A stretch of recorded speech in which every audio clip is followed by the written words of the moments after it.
ಯಾರ ಮನೆಯಲ್ಲಾದರೂ ಹೆಣ್ಣು ಮಕ್ಕಳು ಹುಟ್ಟಿದ್ರೆ ಅಂಥವರ ಮನೆಯಲ್ಲಿ ಹೆಚ್ಚಾಗಿ ಯಾರೂ ಕೂಡ ಖುಷಿ ಪಡೋದಿಲ್ಲ. ಹೆಣ್ಣು ಮಕ್ಕಳು ನಮಗೆ ಭಾರ ಅಂತ ಭಾವಿಸ್ತಾರೆ. ಆದ್ರೆ ನಿಜ ಏನಂತ ಗೊತ್ತಾದ್ರೆ ಎಲ್ಲರೂ ಆಶ್ಚರ್ಯ ಪಡ್ತೀರಾ. ಹೌದು, ಹೆಣ್ಣು ಮಕ್ಕಳು ಎಲ್ಲರ ಮನೆಯಲ್ಲೂ ಹುಟ್ಟಲ್ಲ, ಕೆಲವೊಂದಷ್ಟು ಜನರ ಮನೆಯಲ್ಲಿ ಮಾತ್ರ ಹುಟ್ಟುತ್ತಾರೆ. ಹಾಗಾದ್ರೆ ಎಂಥವರ ಮನೆಯಲ್ಲಿ ಮಾತ್ರ ಹೆಣ್ಣು ಮಕ್ಕಳು ಹುಟ್ಟುತ್ತಾರೆ? ಹೆಣ್ಣು ಮಕ್ಕಳು ಹುಟ್ಟೋದಿಕ್ಕೆ ಕಾರಣವಾದ್ರೂ ಏನು? ಎಂಥವರಿಗೆ ದೇವರು ಹೆಣ್ಣು ಮಕ್ಕಳನ್ನ ಕೊಡುತ್ತಾನೆ ಅಂತ ಇವತ್ತು ನಿಮಗೆ ತಿಳಿಸ್ಕೊಡ್ತಿದ್ದೀನಿ. ಒಂದು ದಿನ ಅರ್ಜುನ ಶ್ರೀಕೃಷ್ಣನಿಗೆ, ಹೇ ಪ್ರಭು, ಎಂತಹ ಕಾರ್ಯಗಳನ್ನ ಮಾಡಿದ್ರೆ ಆ ಮನೆಯಲ್ಲಿ ಹೆಣ್ಣು ಮಗು ಜನಿಸುತ್ತೆ, ಅದಕ್ಕೆ ಕಾರಣವಾದರೂ ಏನು ಅಂತ ಕೇಳ್ತಾನೆ. ಆಗ ಶ್ರೀಕೃಷ್ಣನು, ಯಾವ ಪುರುಷ ಅಥವಾ ಸ್ತ್ರೀ ಹಿಂದಿನ ಜನ್ಮದಲ್ಲಿ ಪುಣ್ಯ ಕೆಲಸಗಳನ್ನ ಮಾಡಿರುತ್ತಾರೋ ಅಂಥವರಿಗೆ ಹೆಣ್ಣು ಮಕ್ಕಳು ಜನಿಸುವಂತ ಭಾಗ್ಯವನ್ನ ಪಡೆದುಕೊಂಡು ಬಂದಿರುತ್ತಾರೆ. ಯಾವ ಕುಟುಂಬದವರು ಹೆಣ್ಣು ಮಕ್ಕಳ ಭಾರವನ್ನ ಹೊರಬಲ್ಲರೋ ಅಂಥವರ ಮನೆಯಲ್ಲೇ ಹೆಣ್ಣು ಮಕ್ಕಳು ಹುಟ್ಟುತ್ತಾರೆ. ಯಾಕೆಂದರೆ ಆ ಭಾರವನ್ನ ಪ್ರತಿಯೊಬ್ಬರೂ ಭರಿಸುವುದಕ್ಕೆ ಸಾಧ್ಯವಾಗುವುದಿಲ್ಲ. ಕೇವಲ ಹೆಣ್ಣಿನಿಂದ ಮಾತ್ರವೇ ಈ ಸೃಷ್ಟಿಯು ನಿಲ್ಲದೆ ಮುಂದೆ ಸಾಗಲು ಸಾಧ್ಯವಾಗುತ್ತೆ.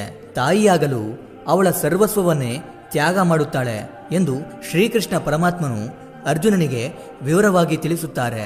ಯಾವ ದಿನ ಈ ಸೃಷ್ಟಿಯಲ್ಲಿ ಹೆಣ್ಣು ಜನಿಸುವುದು ನಿಂತು ಹೋಗುತ್ತದೋ ಆ ದಿನದಿಂದ ಈ ಸೃಷ್ಟಿಯು ನಿಧಾನವಾಗಿ ಅಂತ್ಯಗೊಳ್ಳುತ್ತದೆ.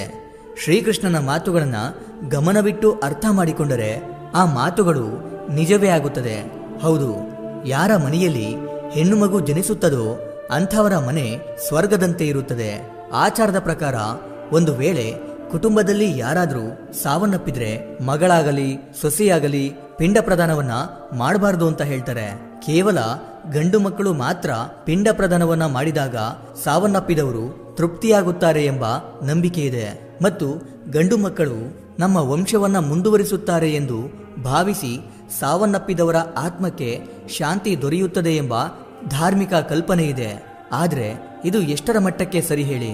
ಏಕೆಂದರೆ ರಾಮಾಯಣದಲ್ಲಿ ಶ್ರೀರಾಮನ ತಂದೆ ದಶರಥನು ಸಾವನ್ನಪ್ಪಿದಾಗ ಸೊಸೆಯಾದ ಸೀತಾದೇವಿಯು ಅವರಿಗೆ ಪಿಂಡ ಪ್ರದಾನವನ್ನ ಮಾಡ್ತಾರೆ. ಅಷ್ಟೇ ಅಲ್ಲದೆ ಹಿಂದೂ ಧರ್ಮ ಗ್ರಂಥಗಳ ಪ್ರಕಾರ ಹೆಣ್ಣು ಮಕ್ಕಳು ಕೂಡ ತಂದೆಯ ಪಿಂಡ ಪ್ರದಾನ ಕಾರ್ಯಗಳನ್ನ ಮಾಡಬಹುದು. ಆಚಾರ್ಯರು ಪಂಡಿತರು ಹೇಳುವುದೇನೆಂದರೆ, ಪುತ್ರಿ, ಸೊಸೆ ಅಥವಾ ಹೆಣ್ಣು ಮಕ್ಕಳು ಸ್ನೇಹ ಶ್ರದ್ಧೆಯಿಂದ ಮಾಡಿದ ಪಿಂಡ ಪ್ರದಾನವೂ ಕೂಡ ಸಮ್ಮತವಾಗಿರುತ್ತೆ ಎಂದು ಹೇಳಲಾಗುತ್ತೆ. ಶ್ರದ್ಧೆಯಿಂದ ಯಾರೇ ಪಿಂಡ ಪ್ರದಾನವನ್ನ ಮಾಡಿದರೂ ಕೂಡ ಪಿತೃಗಳು ತೃಪ್ತರಾಗುತ್ತಾರೆ ಎಂದು ಹೇಳಲಾಗುತ್ತೆ. ಆದ್ದರಿಂದಲೇ ಯಾರ ಮನೆಯಲ್ಲಿ ಹೆಣ್ಣು ಮಗು ಜನಿಸುತ್ತದೋ ಅವರೂ ಕೂಡ ಎಷ್ಟೋ ಅದೃಷ್ಟವಂತರೇ ಆಗಿರುತ್ತಾರೆ. ಮತ್ತೊಂದು ಕಾರಣವೇನೆಂದರೆ, ಹೆಣ್ಣನ್ನ ಲಕ್ಷ್ಮೀದೇವಿಗೆ ಹೋಲಿಸಲಾಗುತ್ತೆ. ಆದರೆ ಹೆಣ್ಣು ಹುಟ್ಟಿ ಬೆಳೆದ ನಂತರ ಅವಳಿಗೆ ಬೇಗನೆ ಮದುವೆ ಮಾಡಿ ಕಳುಹಿಸಬೇಕೆಂದು ಅಂದುಕೊಳ್ಳುತ್ತಾರೆ. ಆದರೆ ಈ ರೀತಿಯ ಆಲೋಚನೆಗಳು ಅವಳ ಭವಿಷ್ಯವನ್ನೇ ಹಾಳು ಮಾಡುತ್ತವೆ. ಅವಳ ಮನಸ್ಸಿನಲ್ಲಿಯೂ ಸಹ ಅನೇಕ ಆಸೆಗಳು ಕನಸುಗಳು ಇರುತ್ತವೆ. ಆದರೆ ಆ ಎಲ್ಲ ಕನಸುಗಳು ಬೇಗನೆ ಮದುವೆಯಾಗುವುದರಿಂದ ಕನಸಾಗಿಯೇ ಉಳಿದು ಹೋಗುತ್ತದೆ. ಇದರಿಂದ ತಂದೆ ತಾಯಿಗಳು ಕೂಡ ಕರ್ಮದ ಫಲವನ್ನೇ ಪಡೆಯುತ್ತಾರೆ. ಗರುಡ ಪುರಾಣದ ಪ್ರಕಾರ ಯಾರಾದರೂ ಒಬ್ಬ ವ್ಯಕ್ತಿ ಸಾವನ್ನಪ್ಪುವಾಗ ಅಂತಹ ಸಮಯದಲ್ಲಿ ಅವನು ಒಬ್ಬಳು ಮಹಿಳೆಯ ಬಗ್ಗೆ ನೆನಪಿಸಿಕೊಂಡು ಸಾವನ್ನಪ್ಪಿದ್ರೆ ಅಂಥವರು ಮುಂದಿನ ಜನ್ಮದಲ್ಲಿ ಹೆಣ್ಣಾಗಿಯೇ ಹುಟ್ಟುತ್ತಾರೆ. ಅದೇ ರೀತಿ ಯಾವ ವ್ಯಕ್ತಿಯು ತಾನು ಸಾವನ್ನಪ್ಪುವಾಗ ದೇವರನ್ನ ನೆನಪಿಸಿಕೊಂಡು ಸಾವನ್ನಪ್ಪುತ್ತಾನೋ ಅಂಥ ವ್ಯಕ್ತಿಗೆ ಸಾವನ್ನಪ್ಪಿದ ನಂತರ ಮುಕ್ತಿ ದೊರೆಯುತ್ತದೆ ಎಂದು ಹೇಳಲಾಗುತ್ತೆ.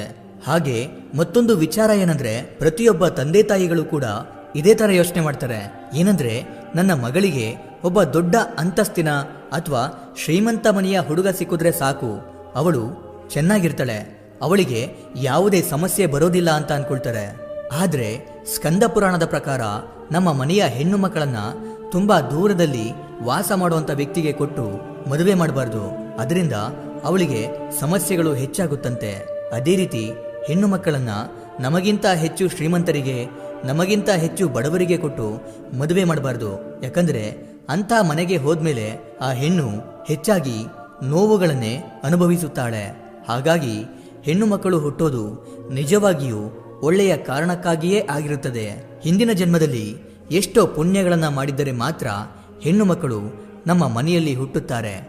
ಒಂದು ಕಥೆಯ ಪ್ರಕಾರ ತುಂಬಾ ದಿನಗಳ ನಂತರ ಇಬ್ಬರು ಸ್ನೇಹಿತರು ಭೇಟಿಯಾಗ್ತಾರೆ. ಅವರಲ್ಲಿ ಒಬ್ಬ ಸ್ನೇಹಿತ ಹೇಗಿದ್ದೀಯಾ ಅಂತ ಇನ್ನೊಬ್ಬನನ್ನ ಕೇಳ್ತಾನೆ. ಆಗ ಅವನು ನನಗೇನು ಕಮ್ಮಿಯಾಗಿದೆ, ಇಬ್ಬರು ಗಂಡು ಮಕ್ಕಳೊಂದಿಗೆ ಸಂತೋಷವಾಗಿದ್ದೇನೆ ಅಂತ ಹೇಳ್ತಾನೆ. ಇಷ್ಟಕ್ಕೂ ನೀನು ಹೇಗಿದ್ದೀಯಾ, ನಿನಗೆಷ್ಟು ಜನ ಮಕ್ಕಳು ಇದ್ದಾರೆ ಅಂತ ಕೇಳ್ತಾನೆ. ಅದಕ್ಕೆ ಮತ್ತೊಬ್ಬ ಸ್ನೇಹಿತ, ನಾನೂ ಕೂಡ ಚೆನ್ನಾಗಿದ್ದೇನೆ, ನನಗೆ ಇಬ್ಬರು ಮುದ್ದಾದ ಹೆಣ್ಣು ಮಕ್ಕಳಿದ್ದಾರೆ ಅಂತ ಹೇಳ್ತಾನೆ. ಅದಕ್ಕೆ ಆ ಸ್ನೇಹಿತ, ಅಯ್ಯೋ ಹೌದಾ, ನಾನು ಮಾತ್ರ ನಿನ್ನ ಹಾಗಲ್ಲ, ಎಷ್ಟೋ ಅದೃಷ್ಟವಂತ, ನನಗೆ ಇಬ್ಬರೂ ಕೂಡ ಗಂಡು ಮಕ್ಕಳೇ ಅಂತ ಹೇಳ್ತಾನೆ. ಅದನ್ನ ಕೇಳಿ ಆ ಹೆಣ್ಣು ಮಕ್ಕಳ ತಂದೆಗೆ ಕಣ್ಣೀರು ಬರುತ್ತೆ. ಅದನ್ನ ನೋಡುತ್ತಿದ್ದ ಅವನ ಮಗಳು ಅವಳ ಅಪ್ಪನ ಸ್ನೇಹಿತನಿಗೆ ಈ ರೀತಿ ಹೇಳ್ತಾಳೆ, ಯಾವಾಗಲೂ ಭಾಗ್ಯವಂತರಿಗೆ ಮಾತ್ರವೇ ದೇವರು ಹೆಣ್ಣು ಮಕ್ಕಳನ್ನ ಕೊಡುತ್ತಾನೆ. ಲಕ್ಷ್ಮೀದೇವಿಯ ರೂಪವಾದ ಹೆಣ್ಣನ್ನ ನಿಮ್ಮಂತ ಕೆಟ್ಟ ಮನಸ್ಸನ್ನ ಹೊಂದಿರುವವರ ಮನೆಯಲ್ಲಿ ಹುಟ್ಟಿಸುವುದಿಲ್ಲ. ಬಡವನಾದರೂ ಸಾಕುವಂತ ಸಾಮರ್ಥ್ಯವನ್ನ ಹೊಂದಿರುವವರ ಮನೆಯಲ್ಲಿ ಮಾತ್ರವೇ ಹೆಣ್ಣು ಮಕ್ಕಳು ಹುಟ್ಟುತ್ತಾರೆ ಎಂದು ಹೇಳಿ ಅವನ ಕಣ್ಣನ್ನ ತೆರೆಸುತ್ತಾಳೆ. ಮತ್ತೊಂದು ಮುಖ್ಯವಾಗಿರುವಂಥ ವಿಚಾರ ಏನಂದ್ರೆ, ಹಿಂದೂ ಧರ್ಮದಲ್ಲಿ ಮದುವೆಗೂ ಮುಂಚೆ ಗಂಡು ಹೆಣ್ಣಿನ ಜಾತಕವನ್ನ ಹೊಂದಾಣಿಕೆ ಮಾಡಿ ನೋಡಲಾಗುತ್ತೆ. ಜಾತಕ ಸರಿ ಹೊಂದೋದು ಎರಡೂ ಕುಟುಂಬಗಳಿಗೆ ತುಂಬಾ ಮುಖ್ಯ ಆಗಿರುತ್ತೆ. ಒಂದು ವೇಳೆ ಅವರಿಬ್ಬರ ಜಾತಕ ಸರಿ ಹೊಂದಲಿಲ್ಲವೆಂದರೆ ಅವರ ಮದುವೆಯಲ್ಲಿ ಅಥವಾ ಅವರ ಸಂಸಾರದಲ್ಲಿ ಹೆಚ್ಚು ಅನಾಹುತಗಳೇ ನಡೆಯೋ ಸಾಧ್ಯತೆಗಳೇ ಜಾಸ್ತಿಯಾಗಿರುತ್ತೆ. ಆದರೆ ಪ್ರೀತಿಸಿ ಮದುವೆಯಾಗುವಂಥವರು ಜಾತಕದ ಬಗ್ಗೆ ಹೆಚ್ಚಾಗಿ ಗಮನ ಕೊಡದೆ ಮದುವೆಯಾಗ್ತಾರೆ. ಆದರೆ ಅದರ ನಂತರ ಅವರಿಬ್ಬರ ನಡುವೆ ಸಾಂಸಾರಿಕ ಬಿರುಕು ಉಂಟಾಗಿ ಅವರಿಬ್ಬರು ದೂರವಾಗುವ ಸನ್ನಿವೇಶಗಳೇ ಹೆಚ್ಚಾಗಿ ನಡೆಯುತ್ತೆ. ಇದರಿಂದ ಅವರ ಜೀವನವೇ ಹಾಳಾಗಿ ಹೋಗಬಹುದು. ಆದರೆ ಕೆಲವೊಂದು ಬಾರಿ ಮದುವೆಯಾಗುವುದಕ್ಕಿಂತ ಮುಂಚೆ ಜಾತಕಗಳನ್ನು ನೋಡಿ ಇಬ್ಬರಿಗೂ ಹೊಂದಾಣಿಕೆಯಾಗುತ್ತದೆ ಎಂದು ಖಚಿತಪಡಿಸಿಕೊಂಡು ಮದುವೆಯಾದ ನಂತರವೂ ಕೂಡ ಕೆಲ ಗಂಡ ಹೆಂಡತಿಯರ ಸಂಸಾರ ಹಾಳಾಗಿ ಹೋಗುತ್ತದೆ. ಇದಕ್ಕೆ ಕಾರಣ ಅವರ ಹಿಂದಿನ ಜನ್ಮದ ಕರ್ಮದ ಫಲವೇ ಆಗಿರುತ್ತದೆ. ಇದೇ ಕಾರಣಕ್ಕೆ ಅವರಿಬ್ಬರು ದೂರ ಆಗ್ಬೋದು. ಒಟ್ಟಾರೆಯಾಗಿ ಹೇಳ್ಬೇಕಂದ್ರೆ ಹಿಂದೂ ಧರ್ಮದ ಪ್ರಕಾರ ಒಂದು ಮನೆಯಲ್ಲಿ ಹೆಣ್ಣು ಮಗು ಹುಟ್ಟಿದರೆ ಅದು ಧನ, ಸಮೃದ್ಧಿ, ಶುಭ, ಕರುಣೆ ಇವುಗಳ ಆಗಮನವಾಗುತ್ತದೆ ಎಂದು ನಂಬಿಕೆ ಇದೆ. ಭಗವದ್ಗೀತೆಯಲ್ಲಿ ಮತ್ತು ಪುರಾಣಗಳಲ್ಲಿ ಹೇಳುವುದು ಏನೆಂದ್ರೆ, ಯತ್ರ ನಾರ್ಯಸ್ತು ಪೂಜ್ಯಂತೆ ರಮಂತೆ ತತ್ರ ದೇವತಃ, ಅಂದ್ರೆ ಹೆಣ್ಣು ಮಕ್ಕಳನ್ನ ಗೌರವಿಸುವ ಸ್ಥಳದಲ್ಲಿ ದೇವತೆಗಳು ವಾಸಿಸುತ್ತಾರೆ ಅಂತ ಹೇಳಲಾಗುತ್ತೆ. ಹಾಗೆ ಹಿಂದೂ ಧರ್ಮದಲ್ಲಿ ಯಾವ ಆತ್ಮ ಎಲ್ಲಿ ಯಾರ ಮನೆಗೆ ಜನಿಸುತ್ತದೆ ಎಂಬುದು ಆ ಆತ್ಮದ ಹಿಂದಿನ ಜನ್ಮದ ಕರ್ಮಗಳ ಫಲವೇ ಆಗಿರುತ್ತದೆ. ಆದ್ದರಿಂದ ಕೆಲವೊಮ್ಮೆ ಹೆಣ್ಣು ಮಕ್ಕಳು ಹಿಂದಿನ ಜನ್ಮದಲ್ಲಿ ತಾಯಿಯ ಪಾತ್ರವನ್ನ ಅಥವಾ ಕರ್ಮದ ಬಾಕಿಯನ್ನ ಪೂರೈಸಲು ಈ ಜನ್ಮದಲ್ಲಿ ಇಂಥದ್ದೇ ನಿರ್ದಿಷ್ಟ ಮನೆಯಲ್ಲಿ ಹುಟ್ಟುತ್ತಾರೆ. ಅಮ್ಮ, ಅಕ್ಕ, ತಂಗಿ, ಮಗಳು ಎಂಬ ಎಲ್ಲ ಪಾತ್ರಗಳಲ್ಲಿ ಅವಳು ಸಹಾನುಭೂತಿಯ ಶಕ್ತಿಯ ರೂಪವೇ ಆಗಿರುತ್ತಾಳೆ. ಹೆಣ್ಣು ಮಗಳು ಯಾರ ಮನೆಯಲ್ಲಿ ಜನಿಸುತ್ತಾಳೋ ಆ ಮನೆಗೆ ದೇವತೆಗಳ ಆಶೀರ್ವಾದ ತಾನಾಗಿಯೇ ಬರುತ್ತದೆ ಎಂಬ ನಂಬಿಕೆ ಇದೆ. ಇದರ ಬಗ್ಗೆ ನಿಮ್ಗೇನನ್ಸುತ್ತೆ? ಹಾಗೆ ನಿಮ್ಮ ಮನೆಯಲ್ಲಿ ಹೆಣ್ಣು ಮಗು ಜನಿಸಿದ್ಯಾ? ಕಮೆಂಟ್ ಮಾಡಿ ತಿಳಿಸಿ. ಇದಿಷ್ಟು ಇವತ್ತಿನ ವಿಡಿಯೋ. ಈ ವಿಡಿಯೋ ನಿಮಗೆ ಇಷ್ಟ ಆಗಿರುತ್ತೆ ಅಂದ್ಕೊಂಡು ಮತ್ತೊಂದು ಹೊಸ ವಿಷಯದೊಂದಿಗೆ ಮತ್ತೆ ಬರ್ತೀನಿ. ಕೊನೆಗೆ ನನ್ನ ಈ ಶ್ರಮಕ್ಕೆ ನಿಮ್ಮಿಂದ ಬಯಸೋದು ಕೇವಲ ಒಂದು ಮೆಚ್ಚುಗೆಯನ್ನು ಮಾತ್ರ. Anyway, thank you for watching.